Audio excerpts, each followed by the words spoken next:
നമസ്കാരം. നമ്മുടെ ആരോഗ്യത്തെ ബാധിക്കുന്ന പ്രധാന വില്ലന്മാരിലൊന്നാണ് കൊളസ്ട്രോൾ.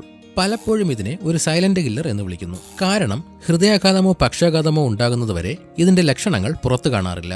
നമ്മുടെ രക്തത്തിലുള്ള മെഴുകുപോലുള്ള ഒരു പദാർത്ഥമാണ് കൊളസ്ട്രോൾ.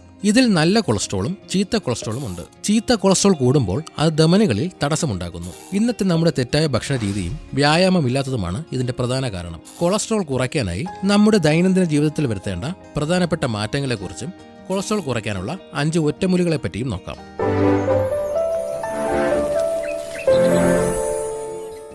പ്രധാനമായും ബേക്കറി പലഹാരങ്ങൾ, വറുത്ത സാധനങ്ങൾ എന്നിവ പൂർണ്ണമായും ഒഴിവാക്കണം.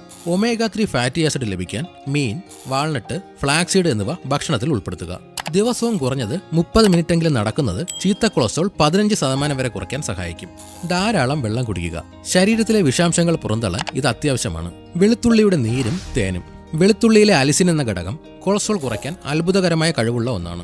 2 അല്ലി വെളുത്തുള്ളി നന്നായി ചതച്ച് അല്പം തേൻ കൂടി ചേർത്ത് രാവിലെ വെറും വയറ്റിൽ കഴിക്കുക. ഇത് ധമനികളിലെ രക്തയോട്ടം സുഗമമാക്കും. കറിവേപ്പില കൊളസ്ട്രോൾ കുറയ്ക്കാൻ ഏറ്റവും മികച്ച ഒന്നാണ്. ഒരു പിടി കറിവേപ്പില അല്പം വെള്ളം ചേർത്ത് മിക്സിയിൽ നന്നായി അടിച്ചെടുക്കുക. ഈ നീര് ദിവസവും രാവിലെ കുടിക്കുന്നത് വയറിലെ കൊഴുപ്പ് കുറയ്ക്കാനും കൊളസ്ട്രോൾ കുറയ്ക്കാനും സഹായിക്കും. ഹൃദയത്തിന്റെ ആരോഗ്യത്തിന് ചുവന്നുള്ളി അല്ലെങ്കിൽ ചെറിയുള്ളി വളരെ നല്ലതാണ്. 5 ചെറിയ ഉള്ളി തൊലി കളഞ്ഞ് അല്പം മോരിലോ വെള്ളത്തിലോ ഇട്ട് വെച്ച് ആ വെള്ളം കുടിക്കുന്നതും ഉള്ളി ചവച്ച് കഴിക്കുന്നതും വളരെ ഫലപ്രദമാണ്. നമ്മുടെ ശരീരത്തിലെ അനാവശ്യ കൊഴുപ്പിനെ അലിയിച്ച് കളയാൻ മുതിര മികച്ച ഒന്നാണ്. മുതിര നന്നായി കഴുകി വേവിച്ച് അതിന്റെ വെള്ളം കുടിക്കുകയോ കഞ്ഞിയായി ഉപയോഗിക്കുകയോ ചെയ്യാം. ആഴ്ചയിൽ 3 തവണ ഇത് ശീലമാക്കുക. മല്ലിയിൽ അടങ്ങിയിരിക്കുന്ന നാരുകൾ ചീത്ത കൊളസ്ട്രോളിനെ പുറന്തള്ളാൻ സഹായിക്കും. 2 സ്പൂൺ മല്ലി 1 ഗ്ലാസ് വെള്ളത്തിലിട്ട് നന്നായി തിളപ്പിക്കുക. ഈ വെള്ളം തണുത്ത ശേഷം അരിച്ചെടുത്ത ദിവസവും 2 നേരം കുടിക്കാം.